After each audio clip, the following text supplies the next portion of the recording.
오늘 말씀은 시편 8편 1절에서 9절까지 말씀입니다. 어찌 그리 아름다운지요 라는 제목으로 함께 나누도록 하겠습니다. 이 시편 8편은 다윗을 통해 하나님이 받으신 찬양의 고백입니다.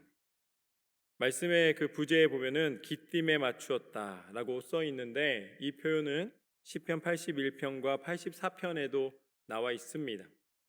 아마도 이 기쁨이라는 표현은 악기나 형식을 이야기하는 것 같습니다. 그래서 우리가 이게 기타 반주에 의해서 이 노래를 할 수도 있고, 또 피아노 반주에 의해서 노래를 할 수도 있죠. 그리고 또 어떤 것은 동요로 부를 수도 있고, 어떤 것은 또 이 클래시컬한 가곡으로 부를 수도 있고, 이렇게 반주의 형태나 아니면은 그 노래의 형식을 이야기하는 것입니다. 그런데 당시에 다윗이 하프 연주를 아주 잘했기 때문에 당시에 불려졌던 노래 중에서 아마 최신의 이 노래이지 않았을까, 이렇게 예상을 해 봅니다.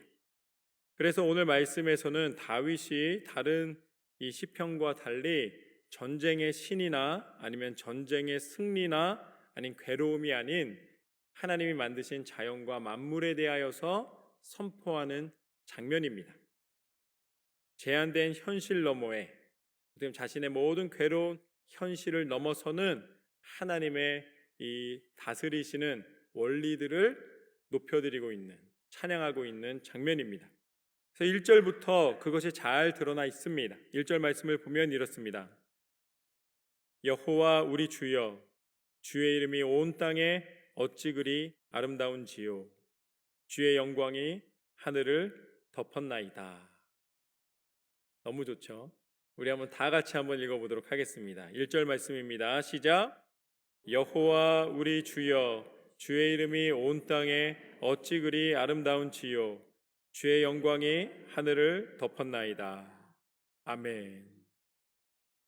하나님이 만드신 이 온 땅과 만물, 그 빛과 섭리와 그 하나님의 은혜를 생각할 때에 이 말씀 1절을 우리가 읽을 때 하나님이 창조하신 그 완전함과 하나님의 그 사랑으로 말미암아 어둠이 떠나가는 줄로 믿습니다.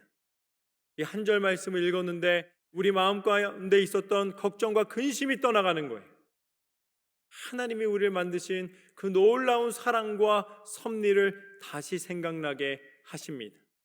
여호와 우리 주여, 주의 이름이 온 땅에 어찌 그리 아름다운지요.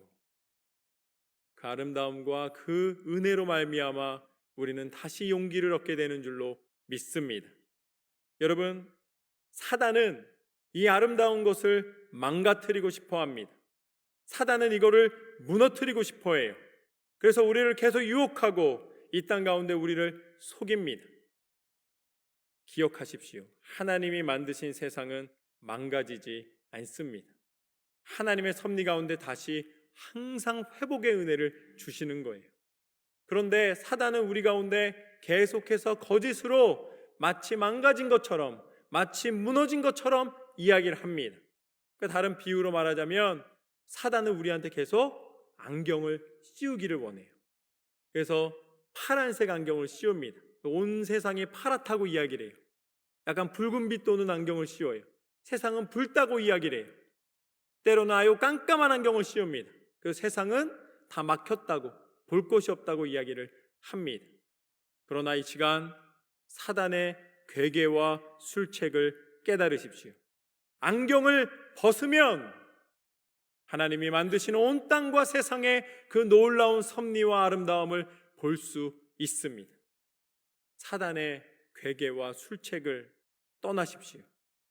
사단은 끊임없이 우리를 무너뜨리길 원합니다. 그러나 하나님은 온 땅과 만물을 아름답게 만드셨습니다. 그걸 똑똑히 보여주십니다. 9절 말씀을 보면 이렇게 나와 있습니다. 여호와 우리 주여, 주의 이름이 온 땅에 어찌 그리 아름다운지요. 할렐루야. 1절도 하나님의 영광을 선포하고 9절, 오늘 말씀의 마지막 절이라고 표현하겠습니다. 마지막 절도 하나님의 영광을 선포하고 있습니다. 시작과 끝이 다 하나님은 세상을 아름답게 창조하셨다라고 선포하는 것 같아요. 하나님은 시작과 끝이 동일하신 하나님이신 줄로 믿습니다. 어떤 사람들은 이제 우리가 신앙관을 가질 때 종말론적 신앙관이 중요하다라고 이야기를 합니다. 저도 거기에는 동의합니다. 종말론적 신앙관이 중요해요. 우리는 언제나 마지막을 준비하면서 하나님이 부르시는 그날을 준비하며 살아갑니다. 그래서 우리가 한순간도 헛되게 살아갈 수가 없는 거예요. 그런데 종말, 그러면 영화나 여러 가지 이 이미지에서 아주 무시무시하게 묘사하고 있어요. 종말이 되면 끝이다. 종말이 되면 막 불이 나오고 세상에 무시무시한 이상한 괴물들이 나오고 이렇게 사람들은 이미지하고 있어요. 종말 그러면 파괴, 파멸, 어둠, 괴로움, 근심 이런 걸로 가득 차 있습니다. 그러나 그것은 세상 사람들이 이야기하는 심판의 종말이에요. 하나님이 말씀하시는 마지막은 무엇인가? 계시록 21장 1절에서 4절 말씀을 보면 이렇게 나와 있습니다. 또 내가 새하늘과 새 땅을 보니 처음 하늘과 처음 땅이 없어졌고 바다도 다시 있지 않더라. 또 내가 보매 거룩한 성 새 예루살렘이 하나님께로부터 하늘에서 내려오니 그 준비한 것이 신부가 남편을 위하여 단장한 것 같더라. 내가 들으니 보좌에서 큰 음성이 나서 이르되 보라 하나님의 장막이 사람들과 함께 있음에 하나님이 그들과 함께 계시리니 그들은 하나님의 백성이 되고 하나님은 친히 그들과 함께 계셔서 모든 눈물을 그 눈에서 닦아주시니 다시는 사망이 없고 애통하는 것이나 곡하는 것이나 아픈 것이 다시 있지 아니하리니 처음 것들이 다 지나갔음이로라. 아멘. 하나님은 어떤 하나님이신가? 하나님은 처음과 마지막이 동일하게 우리를 사랑하시는 하나님이신 줄로 믿습니다. 종말은 무엇이냐면 종말은 오늘 말씀을 의지하여서 이야기하자면 새로운 시작입니다. 새 하늘과 새 땅과 새 예루살렘이라고 분명히 말씀해 주셨어요. 우리의 마지막은 심판의 마지막이 아닙니다. 두려움의 마지막이 아니에요. 우리의 마지막은 하나님께서 예비하신 천국과 하나님의 은혜의 마지막입니다. 그래서 끝이 없는 끝이에요. 할렐루야.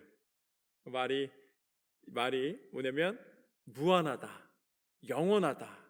이것을 허락해 주실 수 있는 분은 오직 하나님이시고 우리 가운데 그 영원한 사랑 가운데 영원한 생명을 허락하여 주신 줄로 믿습니다. 그래서 하나님은 오늘 말씀에 1절과 9절이 동일한 찬양과 선포를 통하여서 우리를 얼마나 사랑하시는지를 알려주고 계십니다.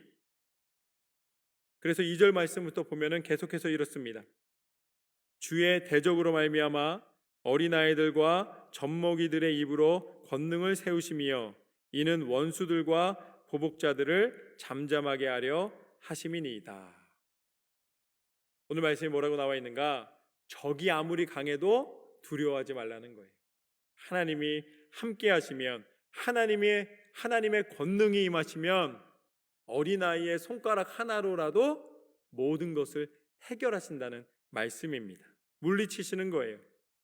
당연히 큰 장군이 와서 어린아이와 이 싸움이 되겠습니까? 육체의 조건으로는 불가능한 거예요. 그런데 이것이 가능한 영역이 있습니다. 거기가 어딘가? 그것이 바로 영적인 세계예요. 세상의 원리로 돌아가는 것이 아니라 영적인 원리 안에서는 그것이 가능합니다. 영적인 세계에서는 세상이 말하는 나이의 많고 적음, 경험의 많고 적음이 그 사람을 측정하는 것이 아닙니다. 태어나는 순간부터 육신의 나이는 1살, 2살, 3살, 4살 이렇게 점점점 나이를 먹어가는 거예요. 그러나 이 나이를 먹어가고 경험이 많아진다 하더라도 그것이 영적인 나이도 함께 자란다는 것을 의미하지는 않습니다. 어쩌면 노년이 되었는데도 불구하고 여전히 0살일 수도 있어요. 여전히 나이가 제로일 수도 있어요.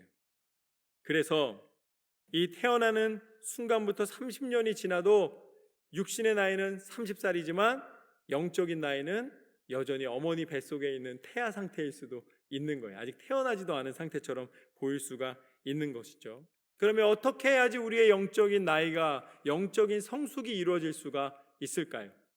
그것은 영이신 하나님을 만나서 하나님의 말씀을 들을 때에 가능한 줄로 믿습니다. 그래서 영이 자란 것과 세상의 존경을 받는 것은 서로 별개일 수가 있는 거예요. 예수님을 보십시오. 예수님의 영은 살아계신 하나님이셨습니다. 그렇지만 세상의 명성을 얻다가 한순간에 죄인의 신분으로 바뀌었어요. 그렇다고 해서 그 영이 죄인이 된 게 아니잖아요. 그 영의 상태와 그 사람의 신분이나 그 사람의 이 명예나 재산이 다를 수가 있는 거예요. 아니, 다릅니다. 그렇지만 우리의 영이 자랄 수 있는 하나님의 말씀이 우리 가운데 있다는 것이 은혜인 줄로 믿습니다. 심지어는 말씀이 수많은, 세계에서 가장 베스트셀러라고 하는 것처럼 어디를 거나 말씀이 가장 많이 있어요. 그리고 그 말씀으로 말미암아 우리가 살아나는 것이죠. 심지어는 우리가 가지고 있는 핸드폰에도, 이 셀폰에도 마음만 먹으면 말씀을 읽게 해주는 수많은 이 방법들이 있는 거예요. 어디를 가도 우리가 하나님의 말씀을 들을 수가 있고 그 마음을 알 수가 있습니다. 저는 여러분과 늘 함께 하시는 하나님의 말씀, 우리의 영이 자라는 하나님의 말씀으로 깨어나시기를 주님의 이름으로 축원합니다. 그래서 3절과 4절 말씀을 보면은 이렇게 나와 있습니다. 주의 손가락으로 만드신 주의 하늘과 주께서 베풀어 두신 달과 별들을 내가 보오니 사람이 무엇이기에 주께서 그를 생각하시며 인자가 무엇이기에 주께서 그를 돌보시나이까. 사람이 무엇이기에 하나님께서 이렇게 사랑해 주십니까?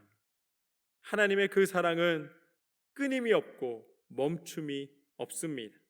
그래서 오늘 말씀에 나와 있는 것처럼 믿음이 있으면, 우리 가운데 하나님께서 말씀으로 임하여 주시면 그 다음번부터 어떠한 일이 벌어지는가? 하늘의 하늘을 보면서, 그 별빛을 보면서 낭만적이다, 그냥 아름답다, 그걸로 끝나는 것이 아니라 그 모든 것을 만드시고 다스리시는 하나님을 찬양하게 되는 줄로 믿습니다. 하나님을 만나게 되는 거예요. 우리의 영이 하나님을 만날 수 있는 통로를 곳곳에 보게 하십니다. 그러니까 먼저 보는 것이 아니라 말씀을 통해 본다는 것이죠. 그것이 오늘 말씀의 두 번째 교훈입니다. 우리는 하나님께 감사할 것밖에 없다. 오늘 말씀에 나와 있는 것처럼 내가 누구이기에, 똑같은 말인데요, 서로 다른 뉘앙스를 가진 말이 있어요. 내가 누군데? 내가 누군지 알아? 근데 오늘 말씀은 이거 아니에요. 오늘 말씀에서는 내가 누구이기에, 똑같은 말인데 서로 다른 태도입니다. 두 가지 태도의 차이가 바로 우리 신앙의 차이, 믿음의 차이를 말해 주는 것이죠. 우리가 감사할 때는 내가 누군데 하면서 나를 드러내는 것이 아니라 내가 누구이기에, 하나님의 사랑 외에는, 하나님이 나를 인도해 주신다는 그 고백 외에는 드릴 것이 없음을 알게 됩니다. 그래서 감사하게 되는 것이죠. 여러분이 가진 것이 무엇입니까? 여러분을 대변할 수 있는 것이 무엇입니까? 여러분이 가진 차가 여러분을 대변해 줍니까? 여러분의 가진 지위가 여러분을 대변해 줍니까? 사람들은 그 사람의 직업이나 그 사람이 가지고 있는 재산을 가지고 평가하는 것은 사실이에요. 그런데 가만히 나를 들여다보면 정말 그것이 나를 이루고 나를 설명해 줄 수 있는가? 이 모든 것은 재산도 명예도 나의 능력도 바람처럼 스쳐 지나가고 구름처럼 사라지게 됩니다. 어느 순간인가 내 것이 아닌 것을 깨닫게 될 때는 이미 마지막이 되는 거예요. 그때 어떻게 되는가? 그제서야 비로소 내가 존재한다는 것 자체만으로도 나를 이 땅 가운데 있게 하신 하나님의 은혜만으로도 감사를 고백할 수 있게 됩니다. 어떤 사람이 이제 아주 액티브하고 운동도 잘하고 굉장히 능력이 있고 뭐든지 다 아주 남들보다 뛰어난 사람이 있었어요. 그 사람은 사람들의 부러움을 받았죠. 그런데 어느 날 열심히 운동을 하다가 잘못하다가 허리를 삐끗했습니다. 그러니까 허리가 아픈 거예요. 허리가 아프니까 그 다음부터 어떻게 되는지 아세요? 일어나는 것도 감사, 움직일 수 있는 것도 감사의 고백으로 넘치게 되는 거예요. 있을 때 감사하시길 주님의 이름으로 축원합니다. 이미 여러분은 감사할 수 있는 조건이 너무나 많은데 우리가 없어진 다음에 감사하게 되는 경우가 너무나 많아요. 그때 감사할 걸. 지금 이 순간 우리를 만드시고 인도하시는 하나님 앞에 감사하시는 삶이 되시기를 주님의 이름으로 축원합니다. 그래서 우리가 왜 감사를 하지 못하는가? 우리가 괴로움이라고 말하는 것은 무엇인가? 대부분 우리의 자랑과 우리의 소유욕 때문에 그렇습니다. 나한테 있어야 되는데 남에게 있다는 거예요. 내가 해야 되는데 남이 한다는 거예요. 그래서 그것으로 말미암아 내 마음이 상하고 비교하고 내 안에서 이제 화가 나고 내 마음을 다스리기 힘들 때가 너무나 많이 있습니다. 그런데 그것을 말씀에서는 뭐라고 말씀하시는가?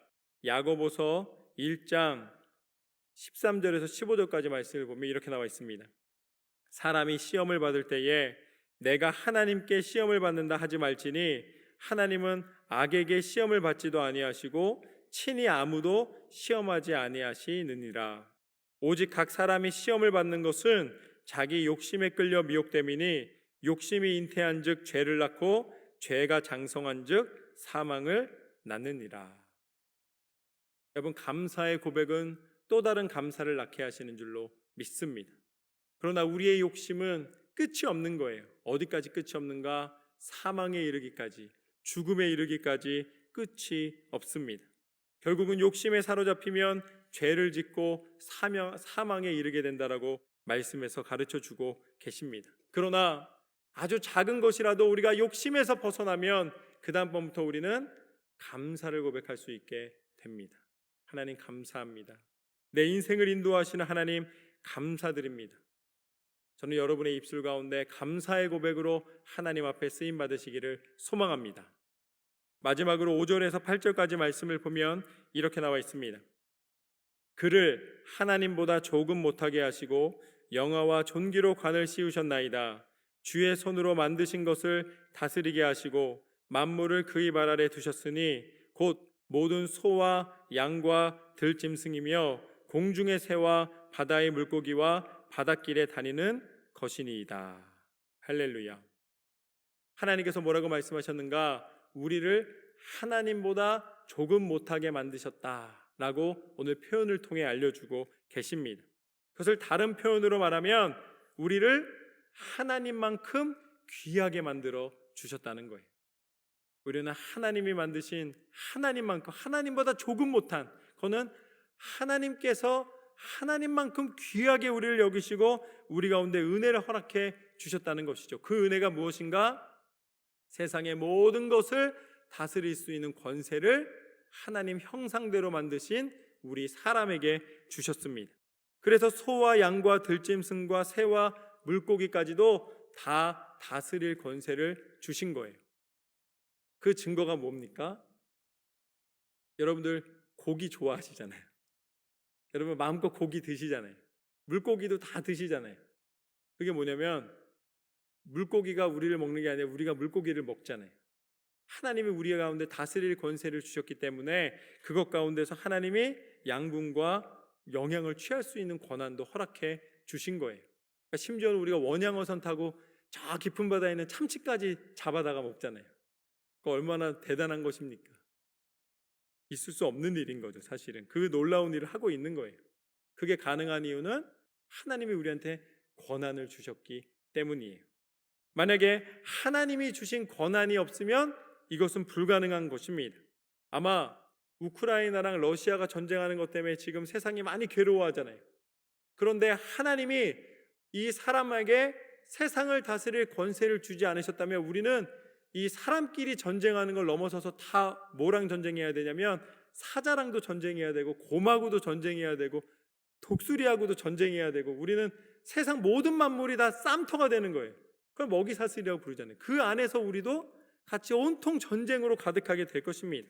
그러나 하나님께서는 질서의 하나님이시라 우리에게 그것을 다스릴 수 있는 권세를 허락하여 주셨습니다.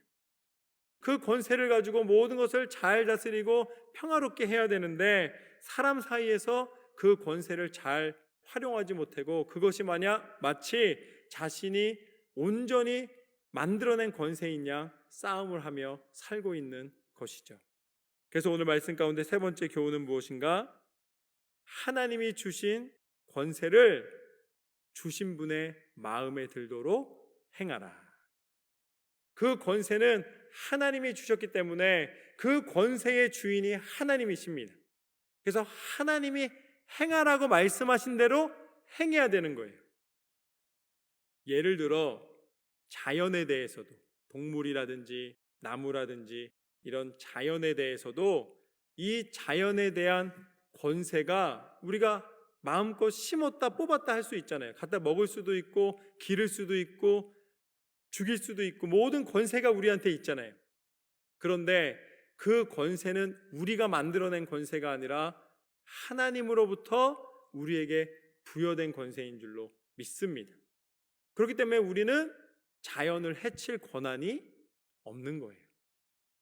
자연을 보호할 책임은 있는 것이고 권세를 주신 하나님의 뜻대로 우리가 세상을 보고 세상을 살아간다면 내가 누군가를 미워할 권세도 없는 거예요.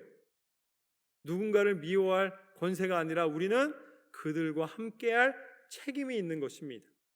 하나님이 주신 권세는 이 땅의 모든 자연과 만물을 다스리라고 하셨고 그것은 보호의 책임과 그것에서 우리가 양분을 취할 수 있는 권세를 함께 허락해 주셨습니다. 우리가 서로의 관계 속에서도 하나님이 우리에게 주신 권세는 싸우라는 권세가 아니라 그곳에서 하나님이 우리를 지으셨음을 감사로 고백하는 하나님을 예배하며 서로 기도하며 은혜를 나누라는 하나님의 선물인 줄로 믿습니다. 우리가 정상적인 신앙생활을 한다는 것은 세상의 법이나 세상의 윤리보다 한 차원 위에 있는 거예요. 우리가 정직하게 살아야 되기 때문에 법이 그렇게 살라 그랬기 때문에 정직하게 사는 것이 아니라 하나님의 백성은 하나님의 정직함을 힘입어 하나님의 그 섭리하신 대로 정직하게 살아가는 것입니다. 하나님의 백성은 하나님의 거룩하심을 힘입어 세상 가운데 거룩함을 입고 살아가는 것입니다.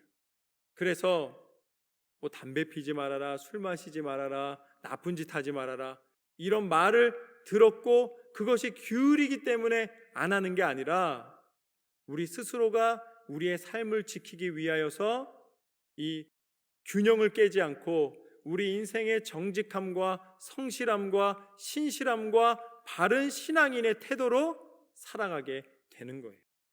그래서 법으로 살아가는 사람은 어떤 사람인가? 남이 볼 때만 교통법규 지키고 남이 볼 때만 법대로 살아가는 거예요. 정직함이 법의 기준의 정직은 그렇습니다. 그런데 하나님의 사람은 어떤 사람인가? 남이 보지 않는 곳에서도 하나님의 정직함과 성실함을 쫓아 살아가는 사람인 줄로 믿습니다. 하나님은 우리에게 그 분량까지 이르기를 원하시는 거예요. 세상의 기준으로 하도 안 지키니까 세워놓은 법으로 어쩔 수 없이 지키는 삶이 아니라 우리는 하나님의 백성으로 하나님 닮은 모습으로 세상을 이기는 세상 가운데 하나님의 은혜를 선포하는 삶을 살아가는 줄로 믿습니다.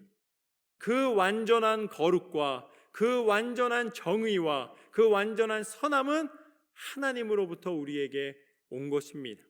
하나님 우리가 도저히 지킬 수가 없습니다 라고 이야기했더니 하나님께서 우리에게 너희가 너희의 힘으로는 지킬 수 없지만 내가 너희를 위하여서 그 지킬 수 있는 길을 허락하노라. 그래서 우리와 똑같은 육신을 입고 이 땅 가운데 하나님이 오셨습니다. 그리고 그것을 보여주셨습니다. 그분이 누구신가? 그분이 바로 예수 그리스도이신 줄로 믿습니다.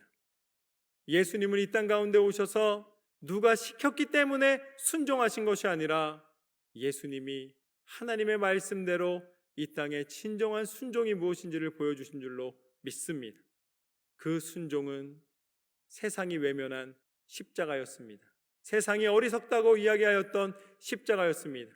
예수님이 그 십자가 위에서 달려 죽으시기까지 하나님 말씀대로 순종하신 줄로 믿습니다. 오히려 예수님은 사람들의 이 명성을 얻었어요. 사람들이 군중의 힘을 얻을 수가 있었습니다. 그래서 얼마든지 피할 수 있었습니다. 그러나 예수님은 세상이 말하는 법이 아니라, 세상이 말하는 자랑이 아니라, 세상의 권세와 능력이 아니라 온전한 하나님의 말씀에 순종, 그 십자가의 길을 걸어가신 줄로 믿습니다. 그래서 그 십자가의 완전한 순종과 완전한 죽음을 통하여 다시 부활하시사 완전한 부활, 생명의 능력이 되신 줄로 믿습니다. 이 땅 가운데 완전한 사랑과 정의와 순종은 예수 그리스도의 이름의 권세밖에 없습니다. 그래서 그 이름의 권세를 힘입어 예수님의 이름의 권세를 통하여 우리를 구원하여 주신 줄로 믿습니다. 그것이 완전한 승리이노라. 주신 분의 그 권세를 주신 분의 마음으로 행하라. 그 증거가 예수 그리스도이십니다. 저는 여러분의 인생 가운데 하나님이 온전히 행하라 하신 모든 사명을 깨닫고 순종하시는 삶이 되시기를 주님의 이름으로 축원합니다. 오늘 우리는 세 가지 말씀을 나누었습니다. 첫 번째, 아름다운 하나님의 영광이 온 땅을 덮고 있노라. 하나님의 말씀을 읽을 때에 빛을 우리 가운데 허락하여 주이사 어두웠던 길에 하나님의 길을 보여주시고 하나님의 영광을 나타내는 길로 살아가게 하시는 줄로 믿습니다. 두 번째, 우리는 하나님께 감사할 것밖에 없노라. 작은 것 하나부터 감사의 고백으로 승리하시는 저와 여러분의 삶이 되시기를 소망합니다. 마지막으로 하나님께서 주신 권세를 주신 분의 마음에 들게 행하라. 하나님의 거룩하심을 힘입어 날마다 정직과 성실과 순종으로 승리하시는 저와 여러분의 삶이 되시기를 주님의 이름으로 축원합니다.